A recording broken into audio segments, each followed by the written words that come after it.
New York city की रात आम दिनों जैसी ही थी और लोग गहरी नींद की आगोश में थे। सब कुछ सामान्य चल रहा था, लेकिन अगली सुबह एक शख्स की मौत की खबर ने न सिर्फ न्यूयॉर्क बल्कि पूरे अमेरिका को हिलाकर रख दिया। जेल के अंदर एक शख्स मरा पाया गया था और वो कोई आम कैदी नहीं बल्कि कुख्यात यौन अपराधी जेफरी एप्स्टीन था। वही एप्स्टीन जो 13 से 18 साल की दर्जनों नाबालिग लड़कियों का लंबे समय तक यौन शोषण करने का दोषी था और जिस पर यह भी आरोप था कि वो इन लड़कियों को अपने ताकतवर और चर्चित दोस्तों तक सप्लाई करता था। एप्स्टीन सिर्फ एक अपराधी नहीं था, वो एक बेहद पावरफुल आदमी भी था।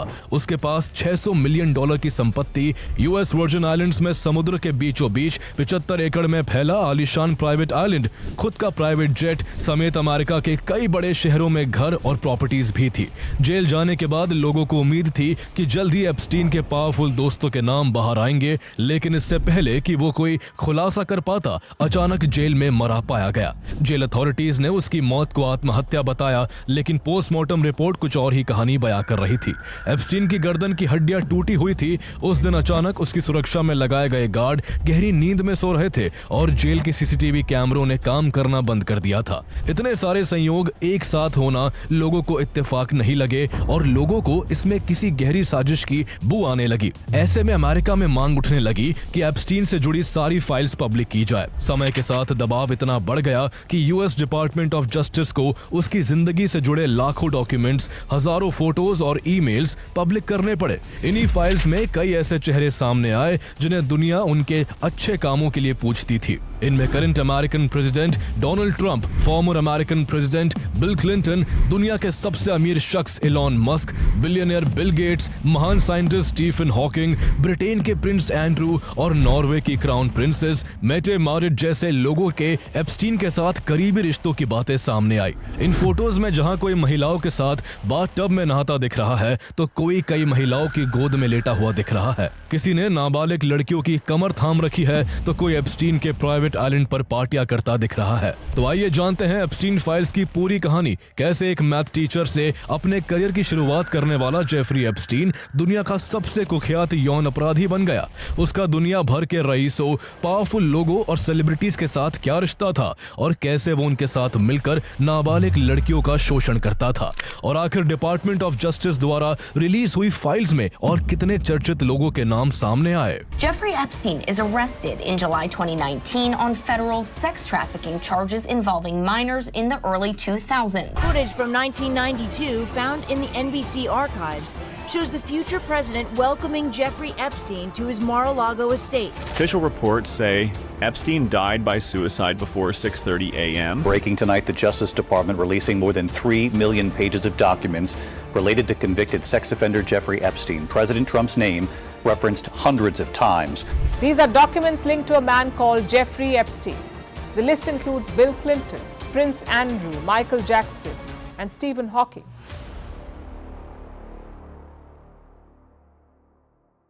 जेफरी एडवर्ड एप्स्टीन का जन्म 20 जनवरी 1953 को न्यूयॉर्क सिटी के ब्रुकलिन में एक जूइश फैमिली में हुआ था। वो बचपन से ही पढ़ाई में तेज था और खासकर मैथ्स और फिजिक्स में उसकी गहरी रुचि थी, इसलिए अपनी शुरुआती स्टडी जेफरी एडवर्ड एप्स्टीन का जन्म 20 जनवरी 1953 Bill Clinton, Prince Andrew, Michael Jackson, and Stephen Hawking.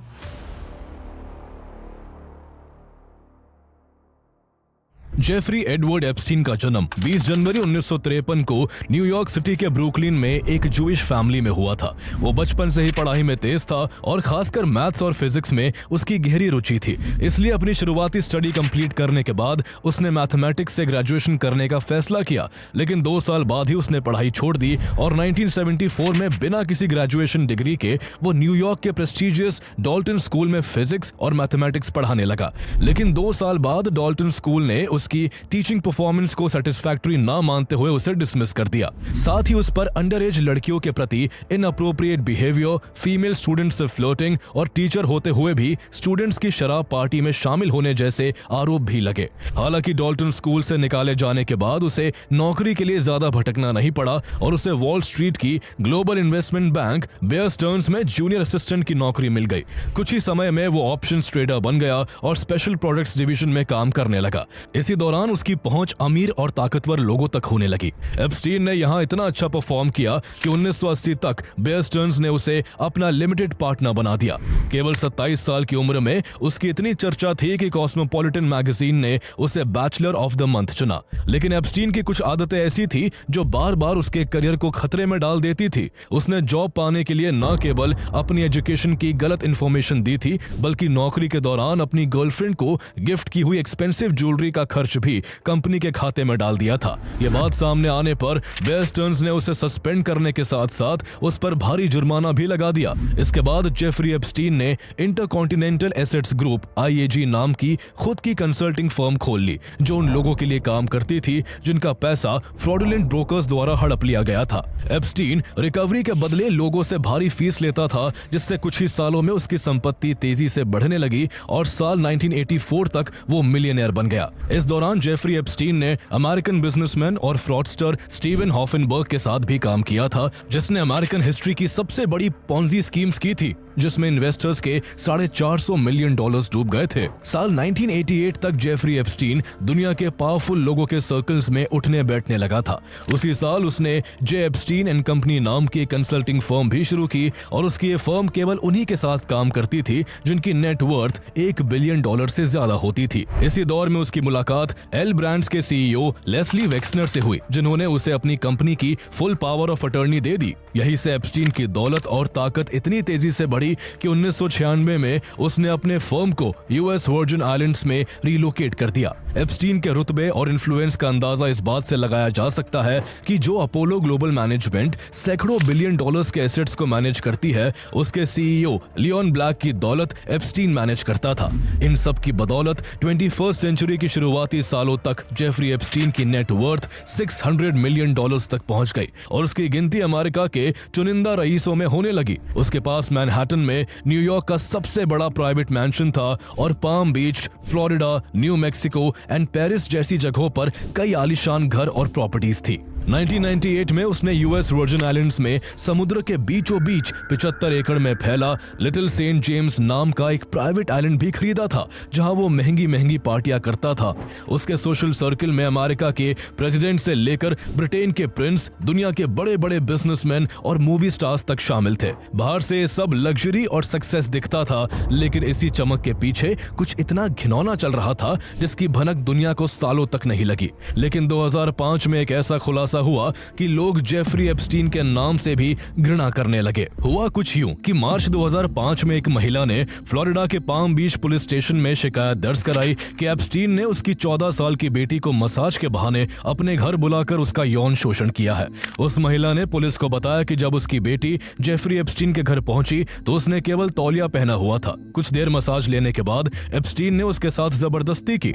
चूंकि आरोप काफी गंभीर था, इसलिए पुलिस ने एप्स्टीन पर केस रजिस्टर कर उसके खिलाफ जांच शुरू कर दी। पुलिस को पता लगा कि उस लड़की को उसकी 2 क्लासमेट्स ने जेफरी एप्स्टीन के पास भेजा था और मसाज के बदले $200 से $300 का लालच दिया था। पुलिस ने जब उन दोनों क्लासमेट से पूछताछ की तो उन्होंने आगे 2 और लड़कियों के नाम बताए। फिर उन लड़कियों ने और भी लड़कियों के नाम बताए और इस तरह पुलिस ने 36 विक्टिम्स को खोज निकाला जो किसी न किसी लड़की के कहने पर जेफरी एप्स्टीन के घर गई थी। एप्स्टीन हर उस लड़की को एक्स्ट्रा पैसे देता था जो उसके लिए एक नई लड़की लेकर आती थी। इस तरह एक लड़की दूसरी लड़की को लाती थी, दूसरी लड़की तीसरी को लाती थी और आगे भी ये चेन बढ़ती चली जाती थी। यानी ये कोई छोटा मामला नहीं बल्कि एक ऑर्गेनाइज्ड पिरामिड स्कीम था जिसे एप्स्टीन अपने पावर और पैसों की आड़ में चलाता चला आ रहा था। शॉकिंग बात यह थी कि विक्टिम्स में सबसे ज्यादा संख्या नाबालिग लड़कियों की थी, जिनकी एज मात्र 13 साल से लेकर 18 साल तक की थी। विक्टिम से पूछताछ में पुलिस को यह भी पता लगा कि इस कुकर्म में जेफरी एप्स्टीन अकेला नहीं था, बल्कि इसमें उसके कई रईस और नामचीन दोस्त भी शामिल थे। मई 2006 तक पाम बीच पुलिस ने एप्स्टीन के खिलाफ एक मजबूत केस तैयार कर लिया और 27 जुलाई 2006 को जेफरी एप्स्टीन को अरेस्ट कर लिया गया। लेकिन ट्रायल के दौरान एप्स्टीन ने अमेरिका के फेमस वकीलों की फौज खड़ी कर दी और इसका नतीजा ये हुआ कि एप्स्टीन को जल्द ही बेल मिल गई। इससे स्टेट प्रोसिक्यूटर बैरी क्रिशर पर एप्स्टीन के खिलाफ जरूरत से ज्यादा नर्म रवैया अपनाने का आरोप लगा और इस केस के इन्वेस्टिगेटिव ऑफिसर रहे पाम बीच पुलिस चीफ माइकल राइटर इस इन्वेस्टिगेशन में FBI को शामिल करने की मांग करने लगे। ऐसे में यह केस जल्द ही FBI को ट्रांसफर कर दिया गया, जिसने जुलाई 2006 में ऑपरेशन लीप ईयर के तहत अपनी इन्वेस्टिगेशन को आगे बढ़ाया। FBI की जांच में एप्स्टीन के घर और आइलैंड से कई शॉकिंग चीजें मिली। उसके यहाँ से कई बेबी मसाज ट्रेनिंग बुक मिली, जिनमें नाबालिग लड़कियों को क्लाइंट्स को मसाज देने के इंस्ट्रक्शंस लिखे थे। एप्स्टीन अपने private island Little Saint James में हाई प्रोफाइल पार्टियां करता था, जिनमें केवल अमेरिका के नहीं बल्कि दूसरे देशों के भी रईस, पावरफुल लोग, लीडर्स, प्रिंस और यहाँ तक कि इंटेलेक्चुअल्स भी शामिल होते थे, जिन्हें दुनिया काफी इज्जत की निगाह से देखती थी।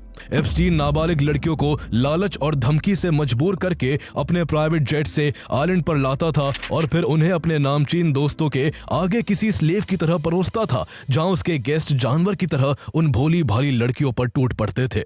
इन सब में उसकी गर्लफ्रेंड गिस्लेन मैक्सवेल उसका सबसे ज्यादा साथ देती थी। गिस्लेन मैक्सवेल अक्सर कमजोर बैकग्राउंड और जरूरतमंद लड़कियों की तलाश में होती थी, जिन्हें वो कभी मॉडल बनाने के झूठे सपने तो कभी मसाज के बदले सेक्स तक ले आती थी। इसके बाद एप्स्टीन और उसके पावरफुल साथी कभी विला, कभी घर तो कभी प्राइवेट जेट में उन कम उम्र की लड़कियों के साथ यौन संबंध बनाते थे। इन सब के आधार पर FBI ने एक 53 पेज की लंबी रिपोर्ट तैयार की, जिसमें एप्स्टीन पर कम उम्र की लड़कियों का यौन शोषण और इंटरनेशनल चाइल्ड ट्रैफिकिंग करने जैसे गंभीर आरोप लगाए। 36 माइनर विक्टिम्स के स्टेटमेंट्स, दर्जनों आई विटनेसेस और FBI की डिटेल इन्वेस्टिगेशन के चलते ऐसा लग रहा था कि इस बार जेफरी एप्स्टीन के काले कारनामों से पूरा पर्दा उठ जाएगा और उसे उम्र भर के लिए जेल की हवा खानी पड़ेगी। लेकिन शॉकिंग बात यह थी कि ऐसा कुछ नहीं हुआ। पर्दे के पीछे घिनौना खेल खेला गया और मायामी के फेडरल अटॉर्नी अलेक्जेंडर अकोस्टा ने एप्स्टीन्स लॉयर्स के साथ एक सीक्रेट डील करके उसे केवल 18 महीनों की सजा दी। एप्स्टीन को सिर्फ 2 छोटे प्रोस्टिट्यूशन चार्जेस का दोषी माना गया और उस पर लगे दूसरे सभी फेडरल क्रिमिनल चार्जेस हटा लिए गए। सबसे शॉकिंग बात यह थी कि इस दौरान फेडरल कोर्ट ने कई विक्टिम्स को प्रोस्टिट्यूट कहा था, जबकि फ्लोरिडा के कानून के हिसाब से एज ऑफ कंसेंट की सबसे कम उम्र 18 साल होती है। इतना ही नहीं, उसे बाकी अक्यूज की तरह स्टेट जेल में नहीं बल्कि पाम बीच काउंटी जेल के प्राइवेट विंग्स में रखा गया, जो लग्जूरियस फैसिलिटीज से लैस था। वो हफ्ते के 6 दिन 12 घंटे जेल से बाहर अपने ऑफिस में जाकर काम कर सकता था और उसे जेल में केवल रात बितानी पड़ती थी। हद तो तब हो गई जब एप्स्टीन को जुलाई 2009 में सजा पूरी करने के 5 महीने पहले केवल 13 महीनों में ही जेल से रिहा कर दिया गया। इस तरह एप्स्टीन अपनी बेशुमार दौलत और ताकत के सहारे फिर से अय्याश जिंदगी जीने लगा। चूंकि लोगों को अलेक्जेंडर अकोस्टा और एप्स्टीन के बीच हुए नॉन प्रोसिक्यूशन एग्रीमेंट की जानकारी नहीं थी, इसलिए कई जर्नलिस्ट और ह्यूमन राइट एक्टिविस्ट ने पुलिस और FBI की इन्वेस्टिगेशन को गहराई से कुरेदना शुरू कर दिया कि आखिर इतने सीरियस चार्जेस के बावजूद एप्स्टीन को इतनी कम सजा क्यों हुई और वो कैसे जेल से बाहर लैविश लाइफ जी रहा है। इसके बाद कई जर्नलिस्ट ने एप्स्टीन को एक्सपोज करने की कोशिश की, लेकिन उसके पावरफुल कनेक्शन की वजह से वो बार बार बच निकला। इन सब में 7 साल बीत चुके थे और अब साल 2016 आ चुका था। लोग मान चुके थे कि अब एप्स्टीन के काले कारनामे दुनिया के सामने कभी नहीं आ सकेंगे। लेकिन तभी इस कहानी में मायामी हेरल्ड की इन्वेस्टिगेटिव जर्नलिस्ट जूली ने ब्राउन की एंट्री हुई और उसी पल से एप्स्टीन की उल्टी गिनती शुरू हो गई। जूली ब्राउन ने पुराने कोर्ट रिकॉर्ड्स, बंद फाइलों और दबाई गई गवाहों को दोबारा खंगालना शुरू किया। जैसे जैसे उनकी रिपोर्टिंग आगे बढ़ी, वो सच धीरे धीरे बाहर आने लगा जो सालों से छुपा हुआ था। जूली ब्राउन को उस सीक्रेट डील के बारे में भी पता चला जो मायामी अटॉर्नी अलेक्जेंडर अकोस्टा ने की थी और उन्हीं की वजह से विक्टिम्स को न्याय नहीं मिला था। लेकिन एक कितनी बड़ी आयरनी थी कि उसी अलेक्जेंडर अकोस्टा को साल 2017 में डोनाल्ड ट्रंप ने प्रेसिडेंट बनते ही अपना लेबर सेक्रेटरी बना दिया, जिसका काम अमेरिका में हो रही यौन तस्करी को रोकना और दोषियों को जेल पहुंचाना था। इसके बाद जूली ब्राउन ने अपनी इन्वेस्टिगेशन को और ज्यादा तेज कर दिया। उनके लिए इस केस के विक्टिम्स को ट्रेस करना काफी मुश्किल था, क्योंकि पुलिस इन्वेस्टिगेशन में विक्टिम्स को जेन डो 1 और जेन डो 2 जैसे नाम दिए गए थे। लेकिन तभी एक चमत्कार हुआ। अक्टूबर 2017 में #MeToo नाम का कैंपेन जोर पकड़ने लगा, जिसमें महिलाएं अपने साथ हुए यौन शोषण की घटनाओं को शेयर करने लगी। अमेरिका में भी ऐसी कहानियों की झड़ी लग गई, जिसके बाद एप्स्टीन द्वारा मॉलेस्ट हुई विक्टिम्स भी अपनी आप बीती सोशल मीडिया पर शेयर करने लगी। इसके बाद जूली ब्राउन ने एक एक करके 80 से ज्यादा विक्टिम्स को खोज निकाला जो यंग एज में जेफरी एप्स्टीन का शिकार हुई थी।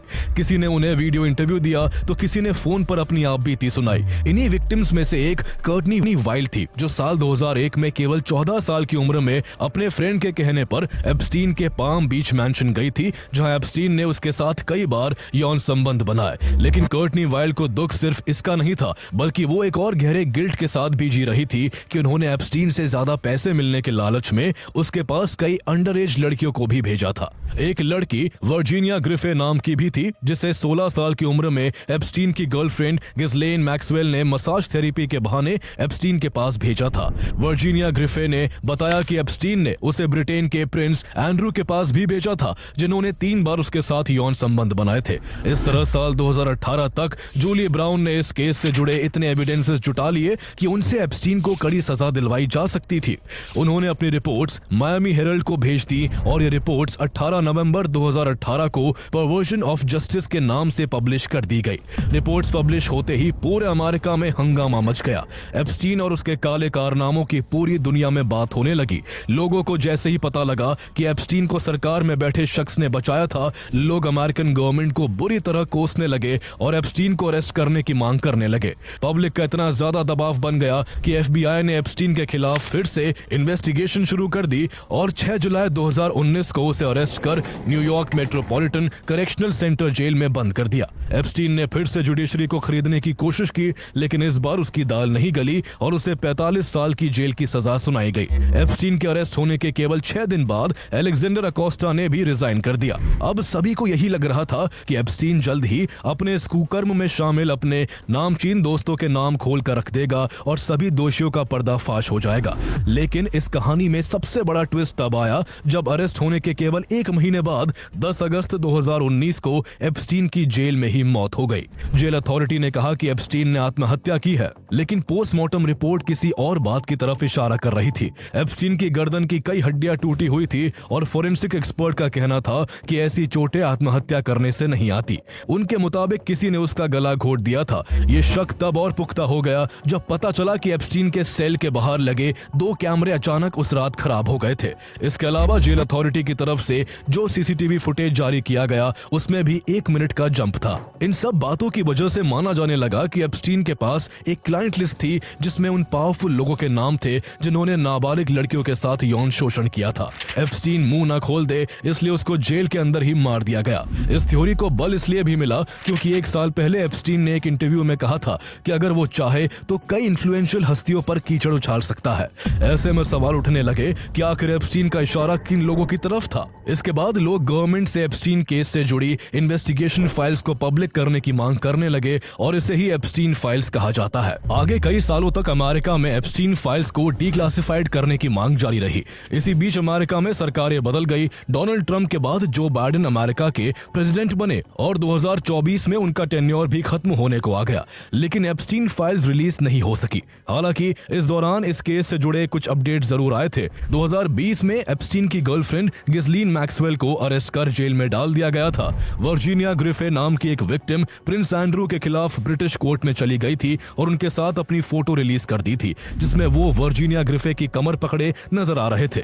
इसके बाद प्रिंस एंड्रू को वर्जीनिया ग्रिफे को $16 मिलियन देकर आउट ऑफ कोर्ट सेटलमेंट करना पड़ा था और उन्हें रॉयल ड्यूटीज और प्रिंस के टाइटल से भी हाथ धोना पड़ गया था। लेकिन ये केवल एक विक्टिम और एक पावरफुल व्यक्ति की कहानी थी। बाकी के विक्टिम्स और दूसरे पावरफुल लोगों के गहरे राज अब भी एप्स्टीन फाइल्स के पन्नों के बीच दबे हुए थे। समय तेजी से निकलता जा रहा था और वक्त 2024 के आखिरी महीनों में पहुंच चुका था। जल्दी ही अमेरिका में प्रेसिडेंशियल इलेक्शंस होने वाले थे। ऐसे में डोनाल्ड ट्रंप ने एप्स्टीन फाइल्स को लेकर बने बस को भुनाना शुरू किया और अपने हर इंटरव्यू में कहने लगे कि दोबारा प्रेसिडेंट बनते ही वो सभी एप्स्टीन फाइल्स पब्लिक कर देंगे। इस बीच डोनाल्ड ट्रंप अपने एक सपोर्टर के एक ट्वीट को रीट्वीट कर चुके थे, जिसमें लिखा था एप्स्टीन ने आत्महत्या नहीं की, बल्कि उसके पास डेमोक्रेटिक पार्टी के लीडर और यूएस के एक्स प्रेसिडेंट बिल क्लिंटन के खिलाफ सीक्रेट इंफॉर्मेशन थी, इसलिए बिल क्लिंटन ने उसे मरवा दिया। चूंकि जो बाइडेन ने पिछले 4 सालों में एप्स्टीन फाइल्स को लेकर ज्यादा इंटरेस्ट नहीं दिखाया था, इसलिए रिपब्लिकन सपोर्टर ने यह कहना शुरू किया कि एप्स्टीन फाइल्स में डेमोक्रेट्स नेताओं के नाम हैं, इसलिए जो बाइडेन इसे पब्लिक नहीं करना चाहते। इस तरह अमेरिका में एप्स्टीन डिडंट किल हिमसेल्फ एक पॉपुलर स्लोगन बन गया। इसके बाद जब डोनाल्ड ट्रंप इलेक्शंस जीत गए और जनवरी 2025 में फिर से अमेरिका के प्रेसिडेंट बन गए, तो एप्स्टीन फाइल्स के रिलीज होने का लंबे समय से इंतजार कर रहे लोगों को विश्वास हो गया कि जल्द ही उनकी मांगे पूरी होने वाली है। वो तब तब और बेसब्र हो गए जब फरवरी 2025 में अटॉर्नी जनरल पैम बॉन्डी ने कहा कि एप्स्टीन की क्लाइंट लिस्ट उनकी डेस्क पर रिव्यू के लिए रखी हुई है और वो जल्द ही इसे रिलीज करेंगी। लेकिन लोगों को गहरा धक्का तब लगा जब जुलाई 2025 में ट्रंप एडमिनिस्ट्रेशन के जस्टिस डिपार्टमेंट ने डिक्लेयर किया कि एप्स्टीन के पास कोई क्लाइंट लिस्ट नहीं थी और उसने खुद ही अपनी जान ली थी और अब उससे जुड़ी कोई फाइल रिलीज नहीं होगी। ट्रंप ने भी कन्नी काटना शुरू कर दिया और एप्स्टीन फाइल्स को बोरिंग और फालतू बताते हुए ये कहने लगे कि देश में और भी अहम मुद्दे हैं। इसी बीच एक बड़ी घटना घटी। डोनाल्ड ट्रंप के दोबारा राष्ट्रपति बनने के केवल 3 महीने बाद अप्रैल 2025 में वर्जीनिया ग्रिफे की मौत हो गई, जिन्होंने प्रिंस एंड्रू समेत कई बड़ी हस्तियों की पोल खोलकर रख दी थी। इसके बाद सोशल मीडिया पर यह मुद्दा और गर्मा गया। इस आग में दुनिया के सबसे अमीर शख्स और एक समय पर डोनाल्ड ट्रंप के सपोर्टर रहे इलॉन मस्क ने घी डालने का काम किया। उन्होंने ट्वीट किया कि ट्रंप का नाम भी एप्स्टीन फाइल्स में है, इसलिए इसे रिलीज नहीं किया जा रहा है। इसने लोगों को नए सिरे से सोचने को मजबूर कर दिया और लोग ट्रंप और एप्स्टीन के पुराने रिश्ते को टटोलने लगे। असल में डोनाल्ड ट्रंप और जेफरी एप्स्टीन 15 साल से भी ज्यादा समय तक दोस्त रहे थे। उनकी दोस्ती इतनी गहरी थी कि दोनों एक दूसरे के offices, luxury hotels, private jets और एक्सक्लूसिव पार्टीज में साथ दिखाई देते थे। ये दोस्ती इतनी खुली थी कि 1992 की एक पार्टी में ट्रंप और एप्स्टीन साथ कैमरे में कैद हुए, जहां ट्रंप एक लड़की की तरफ इशारा करते हुए कह रहे थे, look at her, she is very hot. इतना ही नहीं, ट्रंप ने Trump the art of the comeback नाम की एक किताब लिखी थी, जिसकी एक कॉपी जेफरी एप्स्टीन के पास भी थी, जिसमें ट्रंप ने उसके लिए एक हैंड रिटन नोट लिखा था, to Jeff you are the greatest. बात सिर्फ इतनी नहीं थी। साल 2002 में ट्रंप ने एक इंटरव्यू में एप्स्टीन की तारीफ करते हुए कहा था, he likes beautiful women as much as I do and many of them are on the younger side. इसी बीच डोनाल्ड ट्रंप के सिग्नेचर वाला $22,500 का एक चेक भी चर्चा में आया। एक फोटो वायरल हुई जिसमें जेफरी एप्स्टीन अपने कुछ दोस्तों और एक लड़की के साथ वो चेक पकड़े हुए था। फोटो में लड़की का चेहरा ब्लैक कलर से रिडक्ट किया हुआ था, लेकिन ऐसा माना जाता है कि डोनाल्ड ट्रंप ने जेफरी एप्स्टीन से इस लड़की को $22,500 में खरीदा था। हालांकि ट्रंप ने इस चेक पर हुए सिग्नेचर को फेक बताया, लेकिन मामला तब और भड़क गया जब द वॉल स्ट्रीट जर्नल ने एप्स्टीन की बर्थडे डायरी के हवाले से एक रिपोर्ट छापी। रिपोर्ट में दावा किया गया कि 2003 में एप्स्टीन के 50th बर्थडे पर ट्रंप ने उसे एक लेटर लिखा था, जिसमें एक लाइन थी, we have certain things in common Jeffrey.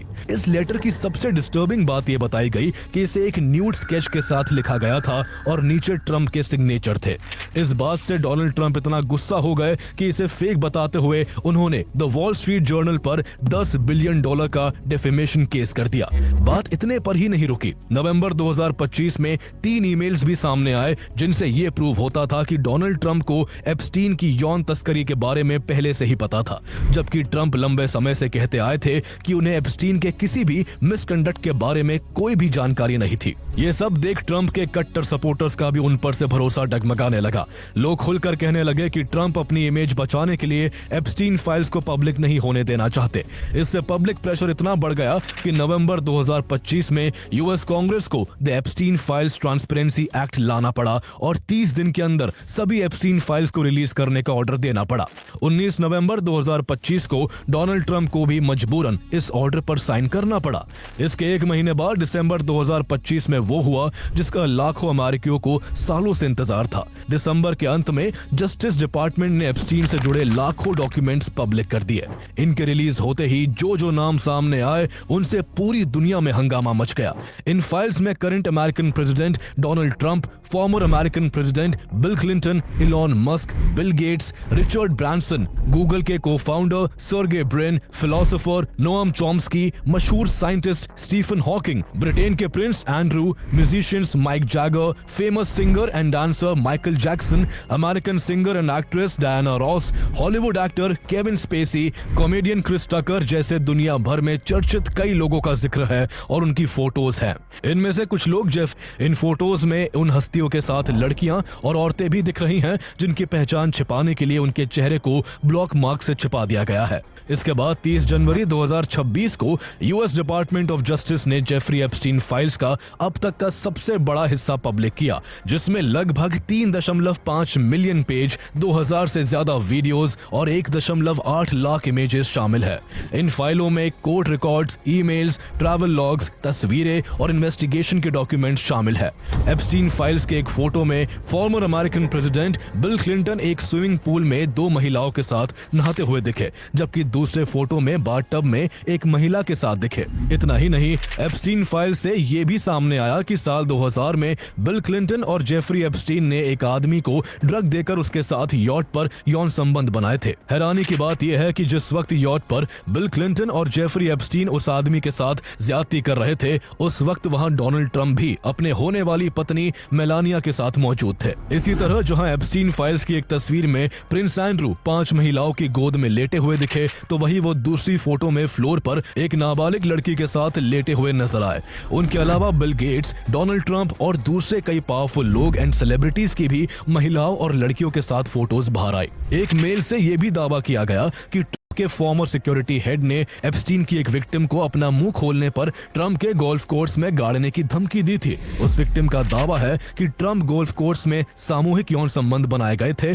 और इस केस में एप्स्टीन की गर्लफ्रेंड और एसोसिएट गिस्लेन मैक्सवेल भी शामिल थी। उस विक्टिम ने बताया कि उस गोल्फ कोर्स से कई लड़कियां गायब हो चुकी थी, इसलिए उसे ट्रंप के फॉर्मर सिक्योरिटी हेड ने धमकी देते हुए कहा था कि अगर उसने इस बारे में किसी को बताया तो उसे भी जमीन में जिंदा गाड़कर हमेशा के लिए गायब कर दिया जाएगा। इसके अलावा एप्स्टीन फाइल से खुलासा हुआ कि रूसी लड़कियों के साथ यौन संबंध बनाने के बाद बिल गेट्स को सेक्सुअली ट्रांसमिटेड डिजीज STD हो गया था। बिल गेट्स की एप्स्टीन के साथ दोस्ती उनकी पत्नी मेलिंडा गेट्स को बिल्कुल भी पसंद नहीं थी और उनकी एप्स्टीन के साथ दोस्ती दोनों का रिश्ता टूटने की वजहों में से एक था। एप्स्टीन फाइल्स में इलॉन मस्क के बारे में भी सामने आया कि उन्होंने एक ईमेल पर एप्स्टीन से पूछा था कि उसके आइलैंड पर वाइल्डेस्ट पार्टी कब होगी, जिसके जवाब में एप्स्टीन ने इलॉन मस्क से ईमेल पर ही पूछा था कि वो किस किस के साथ पार्टी में आएंगे। एप्स्टीन फाइल्स में एक नॉर्वेजियन डिप्लोमेट तेरजे रॉड लार्सन की इंडियंस के लिए नफरत भी सामने आई, जिन्होंने एप्स्टीन को एक ईमेल में लिखा था कि जब आप एक इंडियन और एक सांप से मिले तो पहले इंडियन को मार डालो। एप्स्टीन फाइल्स की जांच नॉर्वे की क्राउन प्रिंसेस मेटे मैरिट तक भी जा पहुंची।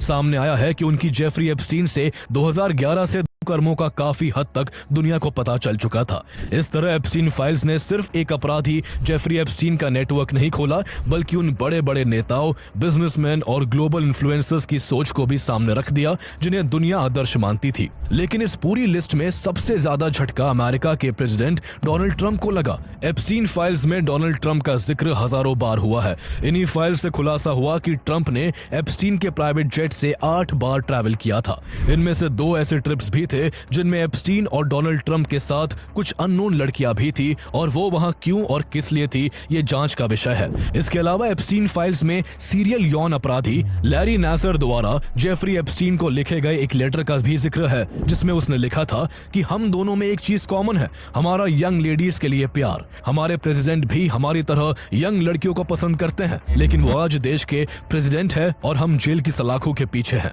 इसलिए लाइफ बहुत अनफेयर है।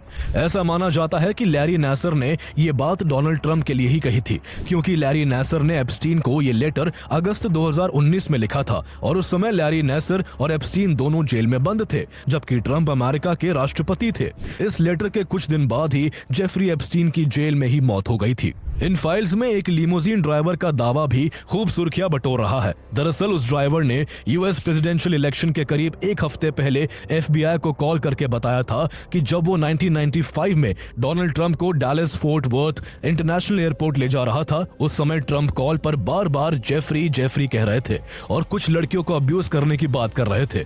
आगे उस ड्राइवर ने बताया कि जब उसने कुछ साल बाद इस बात की चर्चा एक महिला से की तो महिला एकदम शांत हो गई और उसने बताया कि ट्रंप ने एप्स्टीन के साथ मिलकर उसका यौन शोषण किया था।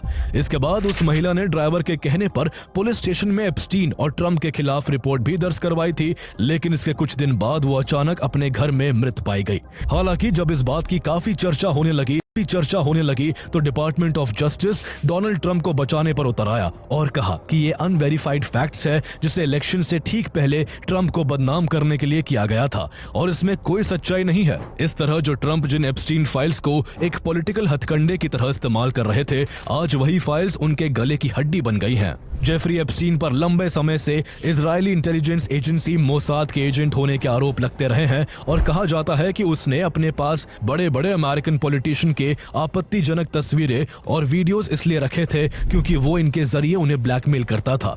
कहा जाता है कि एप्स्टीन की गर्लफ्रेंड गिस्लेन मैक्सवेल के पिता रॉबर्ट मैक्सवेल भी मोसाद के एजेंट थे और 1991 में उनकी मिस्टीरियस डेथ के बाद उनके काम को एप्स्टीन और गिस्लेन मैक्सवेल ने मिलकर आगे बढ़ाया। जेफरी एप्स्टीन का मोसाद एजेंट होने का शक तब और गहरा गया जब इन्वेस्टिगेटर्स को एप्स्टीन के घर में इजरायली डिफेंस फोर्स का एक स्वेटशर्ट रखा हुआ दिखा। हालांकि इन सब बातों में कितनी सच्चाई है ये तो वक्त ही बताएगा, लेकिन एक बात दावे के साथ कही जा सकती है कि एप्स्टीन फाइल्स ने यह दिखा दिया कि ताकत और शोहरत के पीछे छिपे चेहरे कितने खोखले हो सकते हैं। एप्स्टीन फाइल्स किसी एक आदमी की कहानी नहीं बल्कि समाज का एक सच्चा आईना है जो दिखाता है कि जिन लोगों को दुनिया एलीट, लीडर और रोल मॉडल मानकर सिर आंखों पर बैठाती है, वही लोग अक्सर अपनी सबसे गंदी सच्चाइयों को ताकत, शोहरत और सिस्टम की आड़ में सबसे गहराई में दबा रखते हैं। ऐसे में यह भी देखना होगा कि जिन मासूम लड़कियों का सालों तक शोषण हुआ, क्या उन्हें कभी सच में इंसाफ मिल पाएगा? क्या जिन ताकतवर लोगों के नाम सामने आए हैं वो कभी कानून के सामने जवाबदेह ठहराए जाएंगे, या फिर हमेशा की तरह पैसा, पहुंच और रसूख उन्हें बचाकर निकाल ले जाएगा और सच्चाई एक बार फिर ताकत के नीचे दबकर रह जाएगी?